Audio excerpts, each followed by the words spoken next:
وبركاته.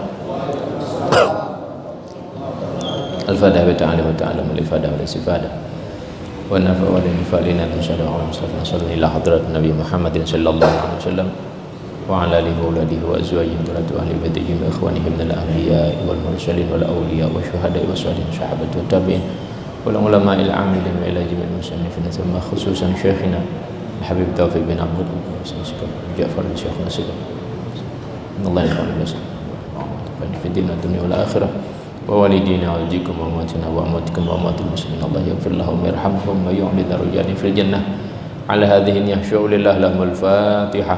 أعوذ بالله من الشيطان الرجيم. بسم الله الرحمن الرحيم. الحمد لله رب العالمين الرحمن الرحيم مالك يوم الدين إياك نعبد وإياك نستعين صراط المستقيم صراط الذين أنعمت عليهم غير المغضوب عليهم ولا الضالين. الحمد لله wassalatu wassalamu ala rasulillah sayyidina wa habibina wa syafi'ina wa qurrati a'yunina wa maulana Muhammad wa ala alihi wa ashabihi ajma'in, amma ba'd. Para hadirin yang dirahmati Allah subhanahu wa ta'ala, marilah bersama-sama kita ungkapkan rasa syukur kepada Allah dengan ucapan alhamdulillahi rabbil alamin. Mudah-mudahan kesempatan demi kesempatan yang senantiasa Allah berikan dalam rangka untuk meningkatkan pemahaman dan sekaligus menjadi semangat dalam ibadah kepada Allah. Mudah-mudahan kesempatan yang baik dan juga ilmu yang kita pelajari menjadi satu wasilah menghantarkan kita pada keridhaan Allah Subhanahu wa taala. Amin ya rabbal alamin. Qala al-musannif rahimahullah wa nafa'ana bihi wa bi'ulumihi fid dharain, amin. Kana Sahal bin Abdullah At-Tustari rahimahullahu ta'ala yaqulu man arada an yanzura ila majalisil anbiya falyanzur ila majalisil ulama fahum khulafa'ur rusul fi umamihim wa warisuhum fi ilmihim famajalisuhum majalisu khilafatin nubuwah. Wa an Ibnu Mas'ud radhiyallahu anhu qala al-muttaqun sadah wal fuqaha qadah wa mujalasatuhum ziyadah. Seorang ulama yaitu Sahal bin Abdullah At-Tustari rahimahullah, pada beberapa waktu juga kita menghantarkan nasihat dari beliau ini di mana terkait dengan majelis ilmu.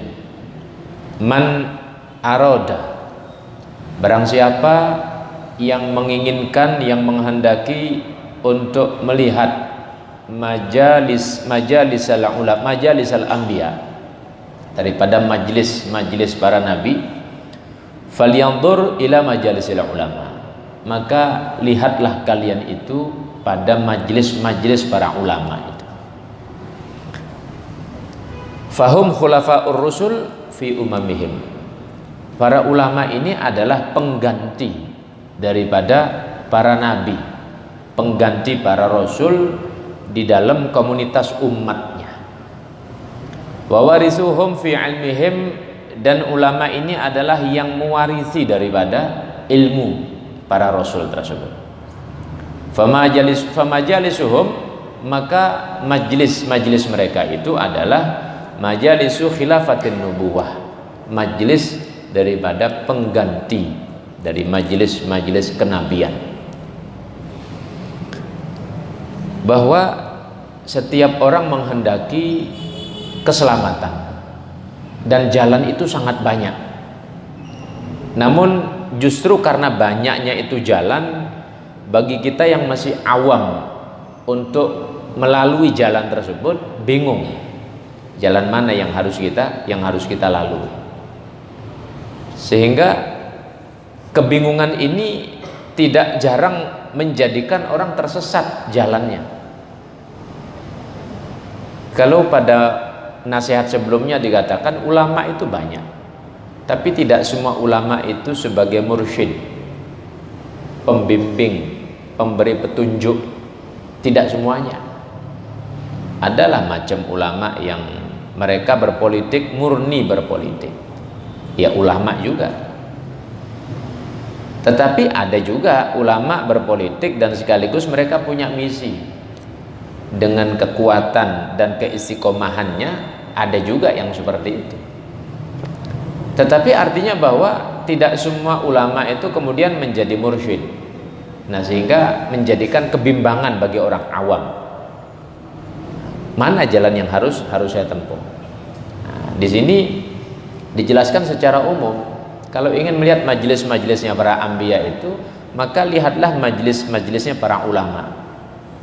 Dengan ciri-ciri diantaranya membawa orang semakin dekat dengan Allah, membawa orang semakin dekat dengan Allah, membawa orang untuk bersatu sesama umat Rasulullah, bukan untuk berpecah.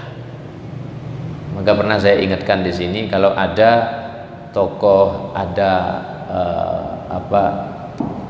ulama lah, atau alim, atau tokoh umumnya lah, mengajak untuk bercerai-berai, untuk berpisah, untuk bertentangan, untuk saling berseberangan, nah maka pastinya jangan diikuti.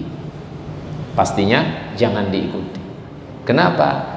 Nabi sebagai uswatun hasanah yang paling mulia, Nabi memerintahkan kepada kita untuk bersatu, untuk bersama-sama, untuk saling mencintai karena Allah dan seterusnya. Kok ada tokoh mengarahkan, mengajarkan, menyuruh kita untuk berpecah, bercerai-berai, jangan diikuti. Walaupun gelarnya kiai sekalipun, walaupun kiai sekalipun gelarnya, kalau sudah mengajak berpecah, jangan diikuti. Karena Nabi tidak begitu mengajarkan.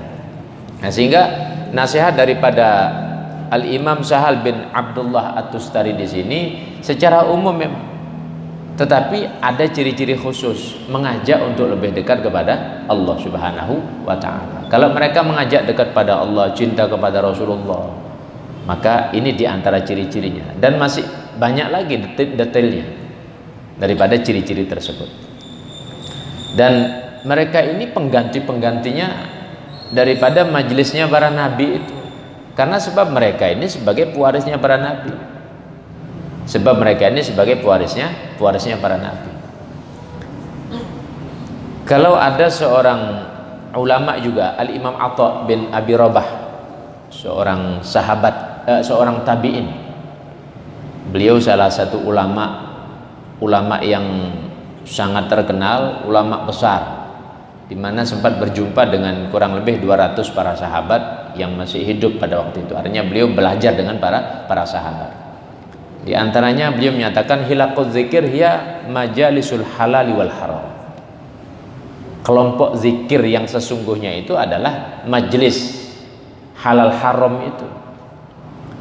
Ta'rifu kaifa tashtari wa tabi. Engkau mengetahui dengan majelis-majelis itu bagaimana bertransaksi yang benar, menjual yang benar, membeli yang benar, tidak ada gharar, tidak ada tipu-tipuan, tidak ada riba-ribaan di dalamnya. Itulah majelis zikir, hilaqul zikir namanya. Wa tusalli wa tasum wa tahujju. Kalian mengetahui bagaimana cara salat yang benar, bagaimana puasa yang benar, bagaimana engkau berhaji yang benar. Itulah hilaqul zikir. Jadi kelompok-kelompok yang mengingatkan seorang kepada Allah Subhanahu wa taala. Wa tankihu wa tutalliqu wa asbaha dzalik. Engkau bagaimana menikah dengan syarat-syarat yang terpenuhi, kemudian bagaimana engkau mengetahui dari majelis tersebut hukum talak kalau sudah menjatuhkan talak dan seterusnya. Itulah yang dimaksudkan hilaqul zikir, majalisul halali wal haram. Kelompok-kelompok majelis-majelis yang membicarakan tentang perkara yang benar, mana yang benar, mana yang salah, mana yang haram, mana yang halal, mana yang hak, mana yang batil, dan seterusnya. Itu menurut pendapat dari seorang ulama namanya Al-Imam Atha bin Abi Rabah. Nah, sehingga di antara yang kita jalani saat ini, adalah termasuk hilaquz zikir, kelompok-kelompok untuk semata-mata mengingat Allah dengan cara, ya pertama terkait dengan nasihat ini, dan kemudian kita jelaskan bab-bab fikih pada lanjutannya nanti. Ibnu Mas'ud menyatakan, sahabat Ibnu Mas'ud menyatakan bahwa al-muttaquna sadah. Orang-orang bertakwa itu, mereka itulah para pemimpin-pemimpin sebenarnya. Para pemimpin-pemimpin hakikatnya. Dan ini sebagai isyarat bahwa kalau kita mau jadikan pemimpin, carilah pemimpin yang takut kepada Allah. Al-muttaqun sadah. Orang yang bertakwa itulah pemimpin-pemimpin sesungguhnya. Karena kalau orang takut kepada Allah, maka dia akan benar-benar menjaga daripada mereka, orang-orang yang dipimpinnya. Tapi kalau tidak takut kepada Allah, orang sama Allah saja tidak takut, apalagi sama rakyatnya, kan begitu. Sama Allah saja tidak takut, apalagi sama rakyatnya. Allah yang maha mengetahui, dia tidak takut. Allah yang maha mengawasi, dia tidak takut, apalagi sama manusia yang memang tidak ada kemampuan untuk mengetahui segala hal. Nah, sehingga kata Abdullah bin Mas'ud menyatakan al-muttaqun sadah. Mereka orang-orang bertakwa ini adalah pemimpin-pemimpin yang sejati, yang sesungguhnya. Wal fuqaha qadah. Fuqaha, orang-orang yang ahli fikih, mereka yang mengajarkan fikih. Nah, itu adalah panutan-panutan yang harus kita ikuti. Wa mujalasatuhum ziyadah, dan duduk bersama mereka akan menjadikan sebab tambahan ilmu, tambahan semangat, tambahan ibadah, kuatnya keyakinan, dan seterusnya.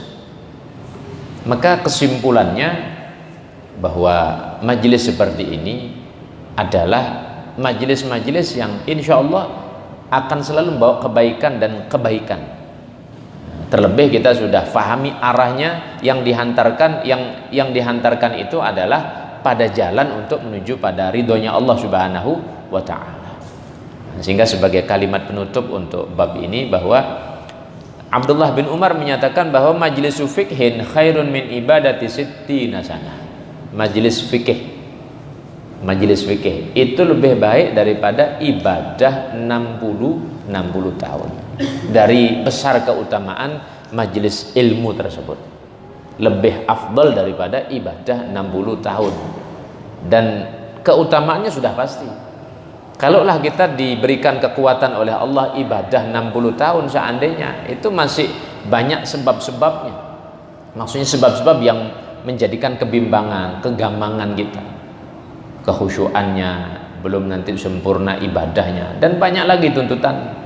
Tapi dengan duduk saja di majelis ilmu, kata Abdullah bin Umar, itu lebih baik daripada ibadah 60 tahun. Bisa dibayangkan itu keutamaan sangat besar, sangat besar.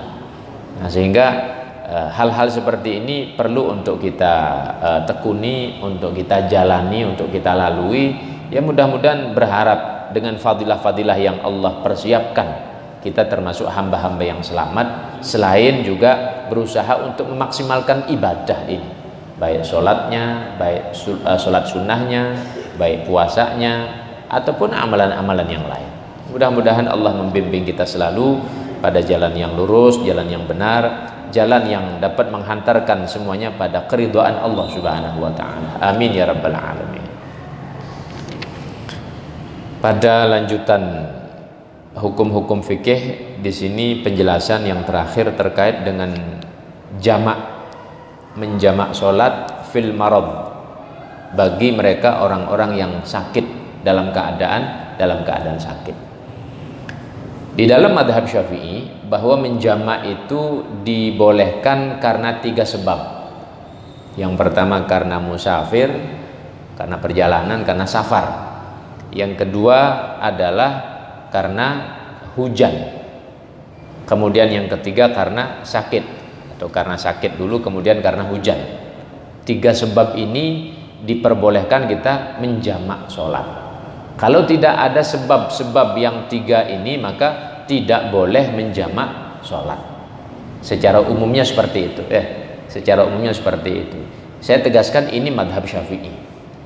Nanti kalau pendapat-pendapat yang lain, ada juga yang mengatakan jamak pun tidak boleh. Ada lagi yang lebih ringan berdasarkan keumuman hadis, bahwa yang menjamak tidak pakai syarat-syarat tertentu. dalam artian tidak sebagaimana madhab Syafi'i. Nah, tetapi bagi para pelajar kita yang memang semangat belajar dan sekaligus dengan niatan menyempurnakan ibadah, jangan ngambil gampangnya. Jangan ngambil gampangnya. Karena dikhawatirkan kalau kita menggampangkan bukan karena rukhsah yang ada, tapi karena menggampangkan itulah akhirnya sia-sia ibadah nanti. Sebenarnya ada rukhsah, ada keringanan-keringanan. Tapi kalau kita sengaja gampangkan, nah, jadi kan kesannya bermain-main. Itulah menjadikan Allah tidak menerima nanti ibadah kita. Baik. Al-jama' fil marad. La yajuzul jama' lil marid taqdiman wa ta'khiran 'ala al-mu'tamad fil madhhab wa ikhtarul Imam Nawawi wa ghairuhu jawazahu. Pada dasarnya pendapat yang muktamad dalam madhab itu tidak boleh menjamak dalam keadaan sakit. Tetapi di ulama-ulama Syafi'iyahnya, dalam hal ini salah satu panglimanya ulama, Imam Nawawi, beliau menyatakan bahwa boleh menjamak sholat dalam keadaan sakit. Boleh menjamak sholat dalam keadaan sakit. Nah, jadi apabila kita sudah pahami ini, siapa yang berpendapat? Ulama-ulama Syafi'iyah. Siapa di dalamnya? Di antaranya Imam Nawawi.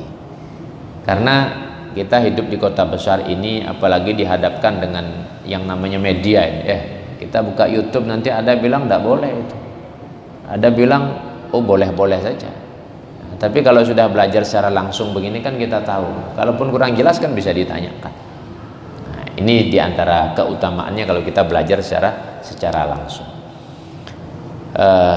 Di antara yang bolehkan misalnya selain Imam Nawawi, Al-Qadhi Husain, Ibnu Surayj, dan juga ulama-ulama dalam madhab Syafi'i, Imam Mawardi, Imam Mutawalli, dan seterusnya. Kemudian dijelaskan dhabitul marad al-mubih lil jam'i, batas sakit yang menjadi sebab bolehnya orang menjamak. Apakah semua jenis sakit, semua jenis penyakit menjadikan orang boleh menjamak, atau ada batasan-batasan? Sakit yang bagaimanakah yang menjadikan orang boleh menjamak sholatnya?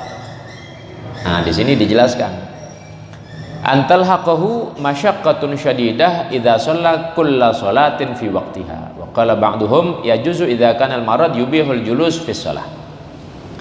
Ada pendapat yang tegas sebagai pembatas bahwa tidak semua jenis penyakit yang menjadikan bolehnya kita menjamak dalam sholat.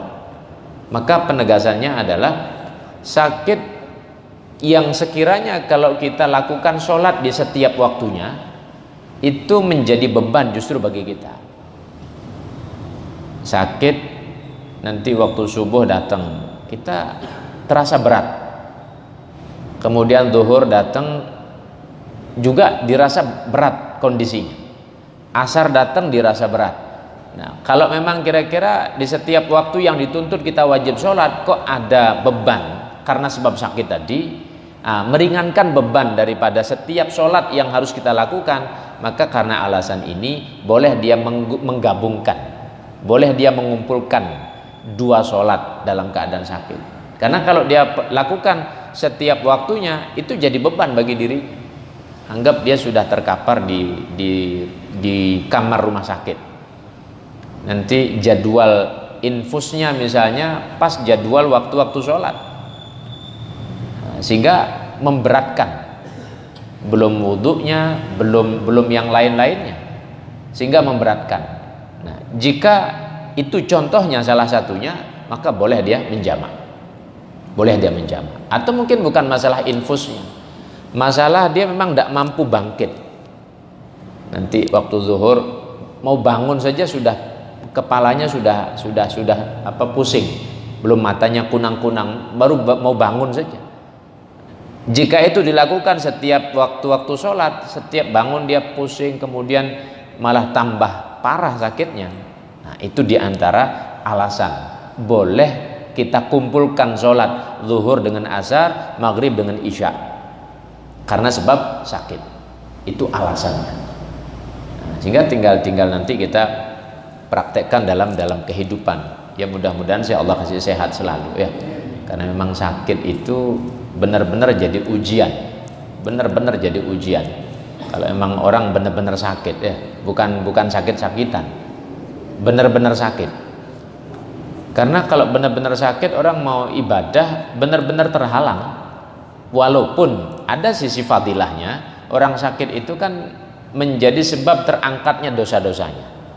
Ada dosa yang tidak terangkat kecuali Allah jadikan dia sakit, maka dosanya akan diangkat oleh Allah Subhanahu wa taala.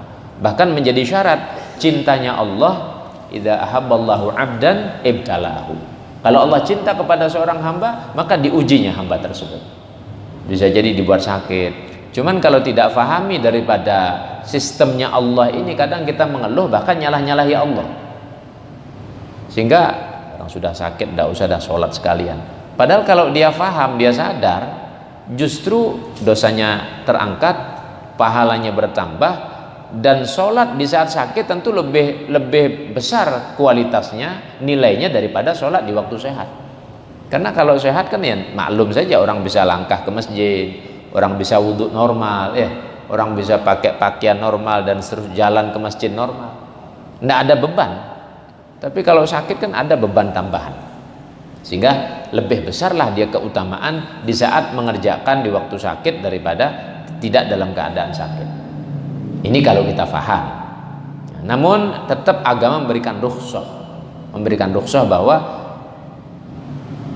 kadar iman, kemampuan manusia itu tidak sama. Di saat orang faham dan mampu menunaikan, walaupun dalam keadaan sakit dia paksakan mampu menunaikan, ya kelasnya tentu berbeda. Tapi kan tidak semua manusia bisa seperti itu, dan kita tidak bisa menyamaratakan keadaan manusia dalam memberikan porsi hukum, dalam menerapkan porsi hukumnya. Maka perlulah kita berhusnudzon. Namun yang penting kita fahami dulu bahwa aturannya, kalau sakit boleh menjamak, ya sudah, ada dasarnya kan begitu. Kemudian yang kedua, ya juzu idza kana al marad yubihul julus fi shalah.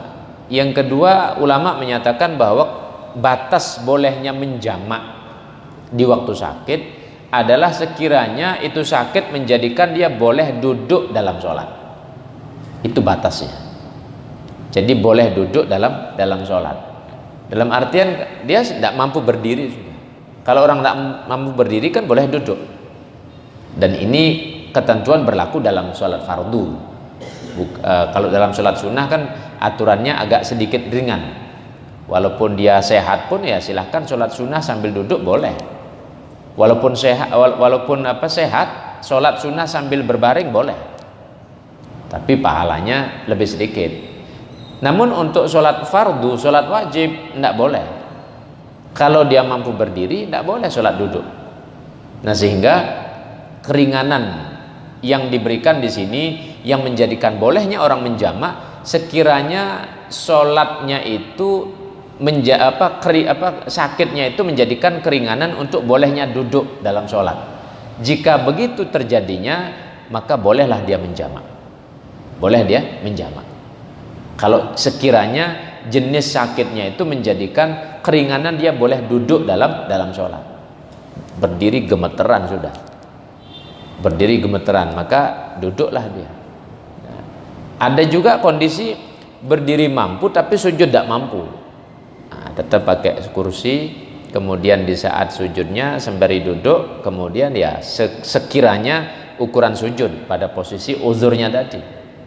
Kalau memang berdirinya bisa, sujudnya tidak bisa. Tapi ada juga yang sudah tidak bisa berdiri, ya sujud pun juga tidak bisa, ya sekadarnya. Kalau dia bisa duduk dan bisa sujud, ya maka lakukan posisi duduk, nanti sujud secara normalnya. Secara normalnya sujud. Jadi anggap duduk seperti ini, misalnya dia sholat.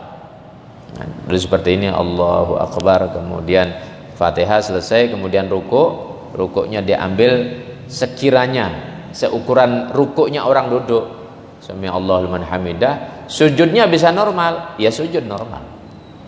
Sujud normal. Begitu aturannya. Baik.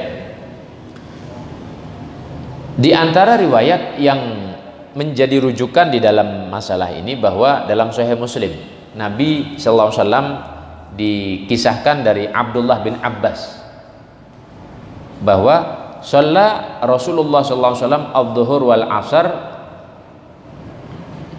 jami'an bil Madinah fi ghairi khaufin wala safar, bahwa Nabi sallallahu alaihi wasallam salat zuhur dan asar di kota Madinah, artinya tidak dalam perjalanan, tidak dalam perjalanan, fi ghairi khaufin wala safar, bukan karena sebab takut ataupun karena sebab bepergian. Tetapi kemudian Imam Malik menegaskan bahwa maksud riwayat ini terkait dengan kondisi sakit atau beban yang berat. Ada pendapat seperti itu, dan itu Imam Malik berpendapat, termasuk juga Imam Syafi'i demikian. Nah, untuk ulama-ulama madhab Syafi'i seperti Imam Nawawi mengambil rujukannya pada riwayat ini. Ini termaktub dalam Sahih Muslim dari Abdullah bin Abbas. Baik, itu untuk menjamak dalam keadaan sakit. Yang terakhir, al-jam'u fil matar, menjamak dalam kondisi hujan. Macam sekarang hujan, musim hujan. Tetapi musim hujan yang seperti apa? Nah, di sini ada syarat-syaratnya juga. Ada syarat-syaratnya. Ada 5 syarat untuk bisanya orang menjamak dalam keadaan hujan. Kalau tidak terpenuhi syarat-syarat, tidak boleh juga. Syarat yang pertama, an yakuna jam'at taqdimin la ta'khir. Harus itu jamak takdim saja, bukan jamak takhir. Harus jamak takdim saja. Jadi kalau maghrib macam tadi, maghrib dengan isya, harus jamak di waktu maghrib saja. Isya tidak bisa. Jadi jamak takhirnya tidak bisa. Zuhur dengan asar, zuhur saja. Itu kalau sebab hujan. Syarat yang kedua, wujudul matar indal ihram bil ula wa inda tahallul minha wa dawamuhu ilal ihram bis tsaniyah. Adanya hujan itu di saat takbiratul ihram pertama, dan terus begitu sampai kira-kira sholat yang kedua. Kalau kita kerjakan sholat duhur 4 rakaat, nanti kemudian sholat asar 4 rakaat. Nah, sekiranya bersambung, anggaplah terus begitu ya, hujan berkelanjutan. Itu syarat yang kedua. Kemudian yang ketiga, antusalla jama'atan. Memang biasanya dia sholat berjamaah, dan itu dilakukan dalam keadaan berjamaah memang. Jadi bukan sendiri-sendiri. Nah, kalau misalnya sendiri-sendiri ya bisa saja di mana, di rumah sholat sendiri kan bisa saja. Nah, tuntutannya rukhsahnya justru karena seorang ingin mendapatkan fadilah berjamaah supaya tidak hilang itu fadilah, maka dibolehkan dia untuk menjamak supaya tetap dapat fadilah berjamaah. Ini bagi mereka yang memahami begitu besar fadilah jamaah sehingga dia kejar itu, jangan sampai hilang itu fadilah berjamaah. Maka bolehlah dia lakukan bahkan sebab hujan sekalipun, karena seandainya nanti sholat berikutnya dia bisa jadi tidak temukan berjamaah, atau hal-hal yang lain terkait dengan kain dan seterusnya, atau jauhnya jarak rumah dengan masjidnya dan seterusnya. Itu syarat yang ketiga. Yang kedua, antakuna fi makanin ba'id ay masjid aw ghairihi, memang jauh tempatnya. Syarat yang keempat, antara rumahnya dia dengan masjid itu jauh, sehingga kalau nantinya dia pulang, selesai sholat pulang, nanti kira-kira balik lagi tidak nututi karena jauh tempat. Kemudian yang kelima, an yata'adza minal matar fi tariqiyya wa amma idza wajada kinnan fala yajuzul jama'.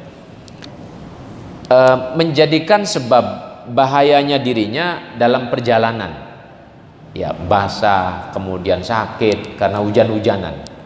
Nah, maka apabila ada semisal payung, atau kayak sekarang baju hujan, atau kendaraan mobil lah misalnya, atau misalnya helm ada, pakaian dipakai basah tapi dia bawa kresek, bawa tas, bawa pakaian ganti, nanti ganti di masjid.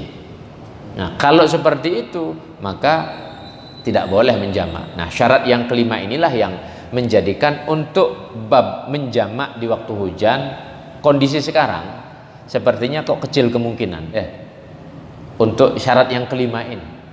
Kalau syarat yang pertama bisa, syarat yang kedua bisa, syarat yang ketiga bisa. Kemudian syarat yang keempat memungkinkan juga karena kendaraan ada. Tapi syarat yang kelima sepertinya ya kayak sekarang ya orang punya pakaian kan tidak hanya satu.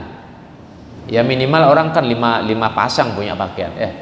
Sarung di rumahnya mungkin ya lima pasang apa 5 sarung, belum bajunya. Kopiah mungkin sampai 10 kopiah dia punya. Untuk ganti-ganti kan begitu.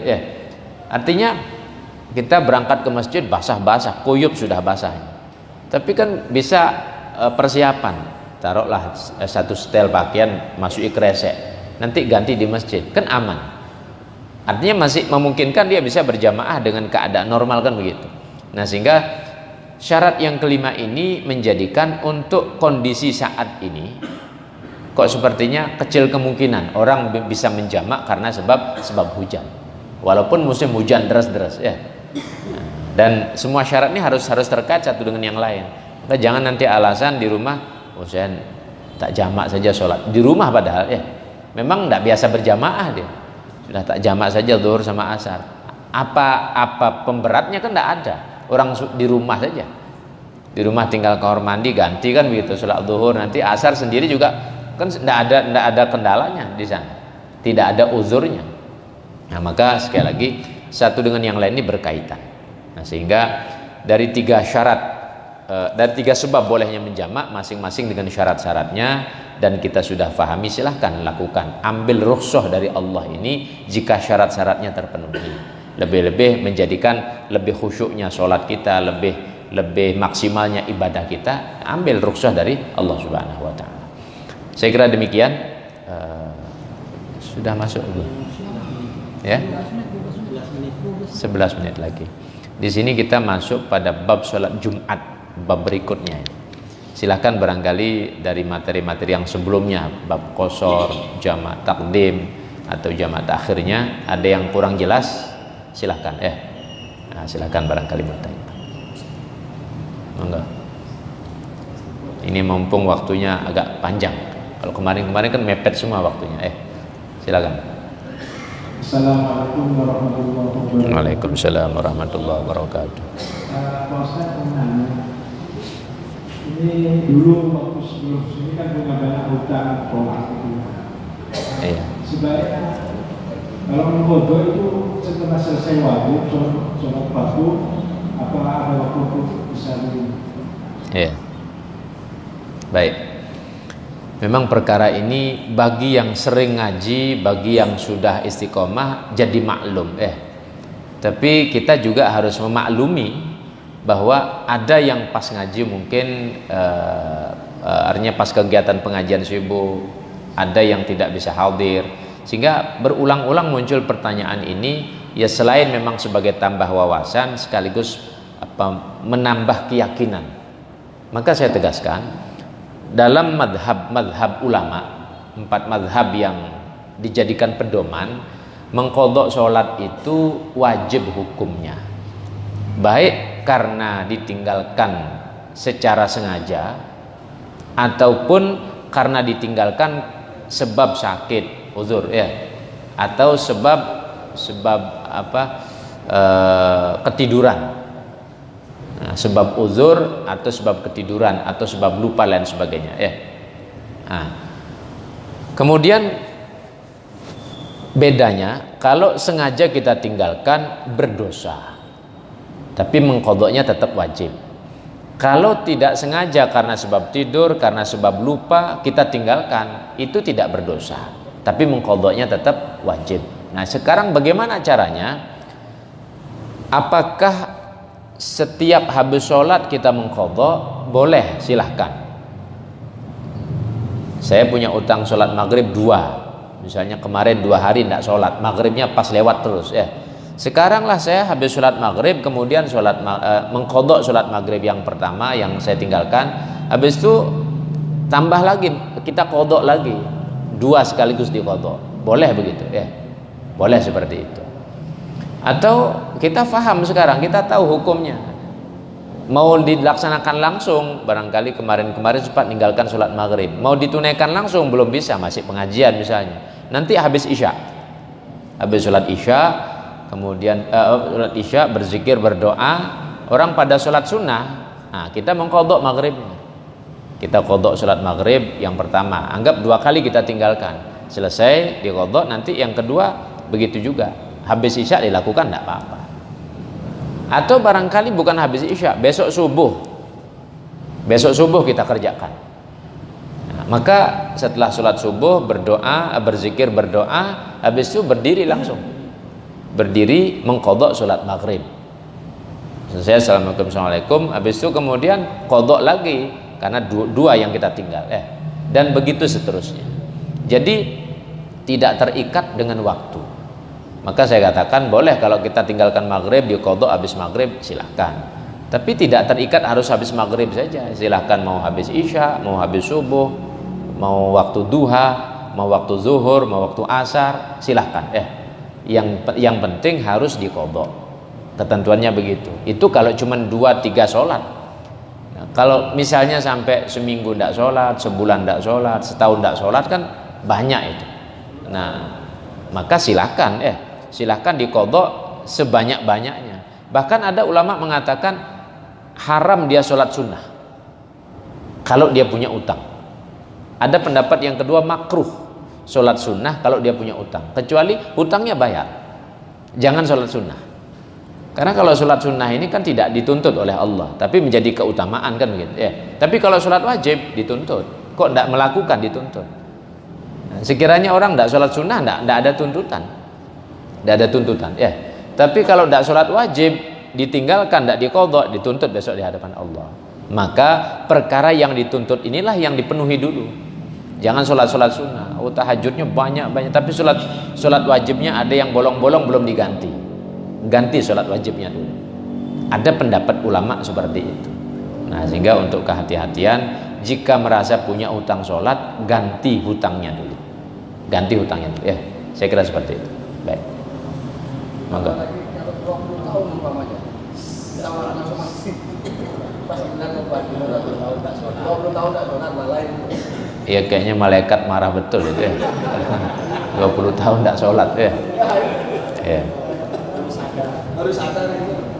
Ya, bersyukurlah kalau kita dikasih sadar, kan tetap begitu. Bersyukur dikasih sadar, karena memang tidak sedikit Allah jadikan yang dari murakbal, dari jahil kemudian berubah jadi orang taat. Tidak sedikit.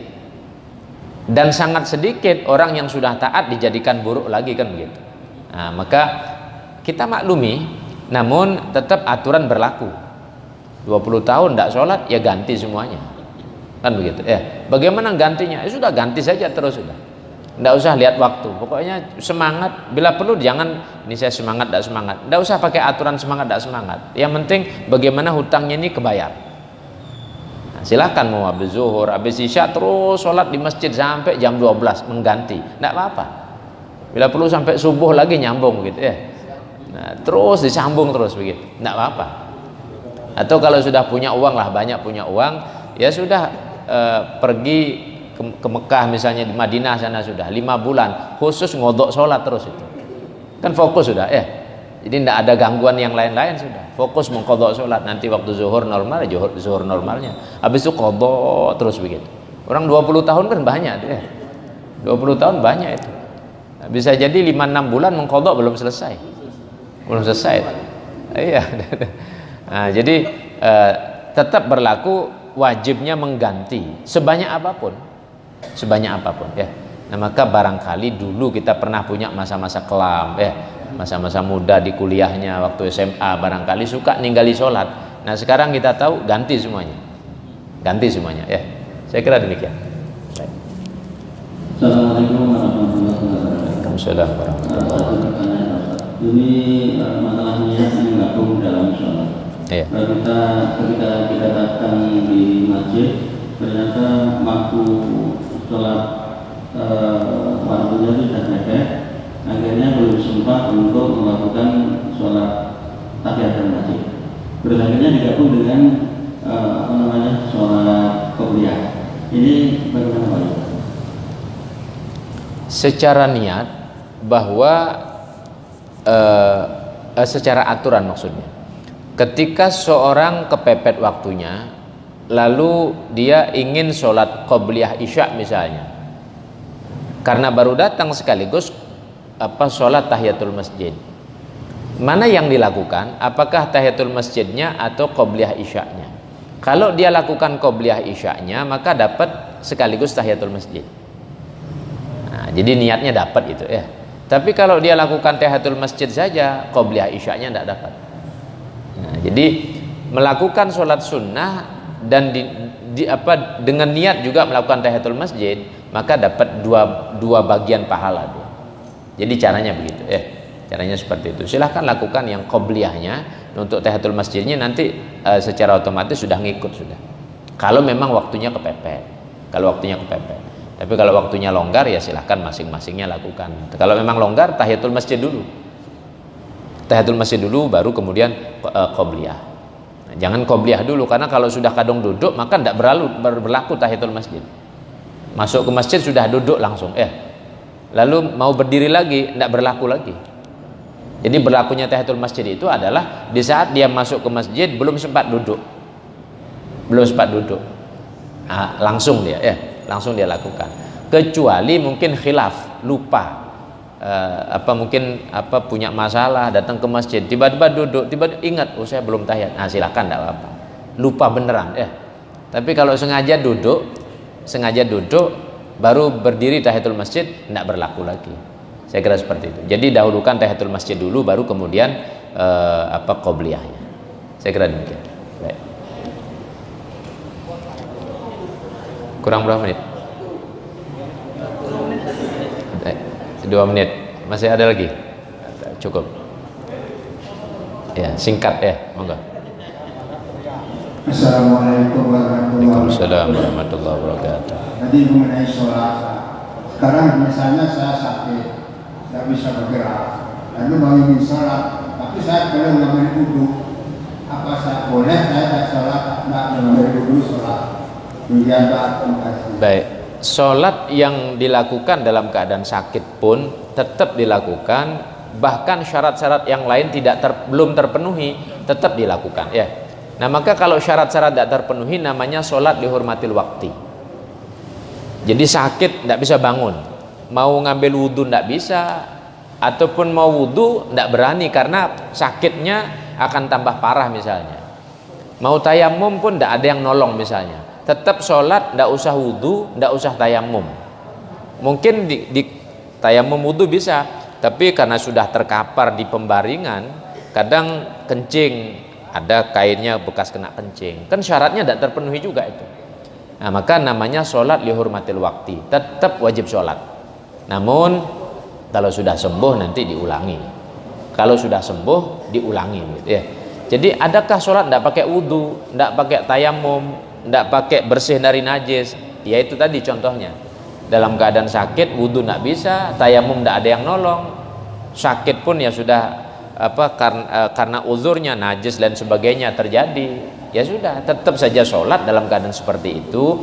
Namun kalau sudah sembuh pastikan mengulangi sholat, namanya i'adah.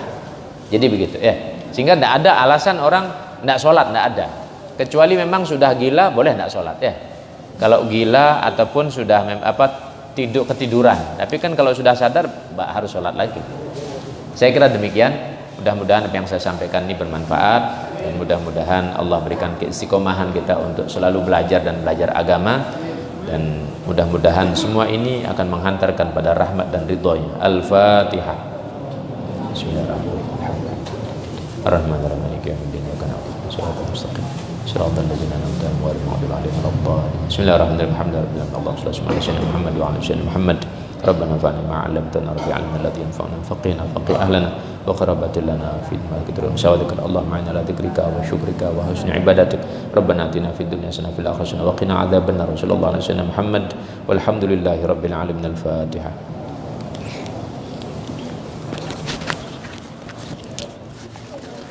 Assalamualaikum.